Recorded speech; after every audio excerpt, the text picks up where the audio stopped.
All right, well, you don't have to travel to the bottom of the ocean to experience the Titanic. All you have to do is take a drive to Skokie, Illinois, in the suburbs of Chicago to feel like a passenger on the most famous ship in the world. Titanic, the exhibition, tells the real story of the doomed vessel that's captivated people for generations. Mark Lach is the producer of Titanic, the exhibition. Hello.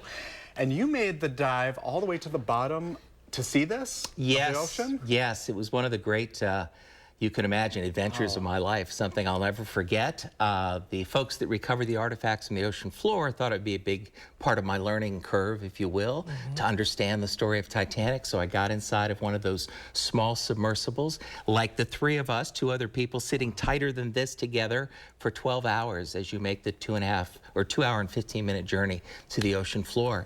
And I'll never forget getting up to the porthole and the pilot signaling to me to look out into the black because it was complete darkness. Right. Then he turned on the lights and there was the bow of the Titanic. It must have been very emotional. Very emotional, very exciting, but it was a roller coaster.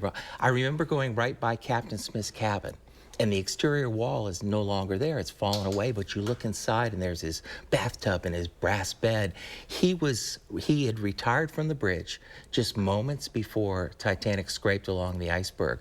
So to look inside that cabin and know when he felt the shiver in his ship, he knew something was very wrong. That's incredible.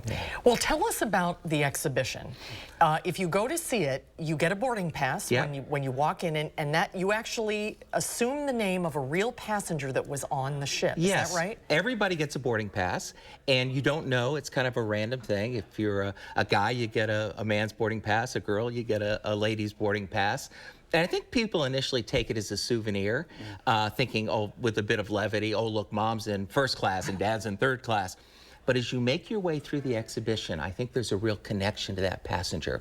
And beyond the passenger, when you get to the last gallery and there's a wall of all 2,300 names, people don't leave until they find the fate of their passenger.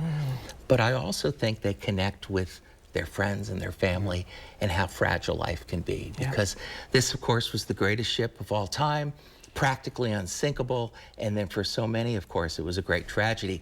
And I think when people go through, they understand the fragility of life. So it's an understanding of empathy and maybe reawakening to what we have now. That's it. And that kind of lesson we learn over and over again, don't we? Yeah. Now, you've brought some actual artifacts from the exhibit. Tell us, let's start this way and we'll work our way down. Okay, well, this is, and you go ahead and show that to the camera. You have to put on your gloves, Susan. Oh, I will, happily. But this is a piece of the grand staircase. Now, things that are recovered from the ocean floor, of course, would not look like this. But the night, or after the sinking, the White Star Line sent out ships to recover the bodies. And one of the ships had a head carpenter that saw this piece of wood floating, so debris from the wreck. The Titanic itself, the ship, is on the ocean floor, but a piece of wood was floating. He made a frame out of it, a picture frame, to commemorate and to honor those who lost their lives. Oh, and it's in like great condition. Yes, this because it was recovered days after the sinking.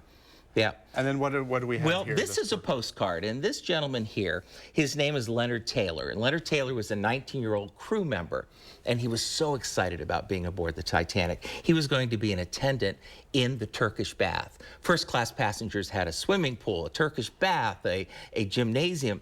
He sent this postcard to his mother, and you can see it's a picture of Titanic in Southampton days before she sailed. And on the back, you can read his excitement. He called it my ship. He underlines my, and he says the accommodation, the digs are fantastic.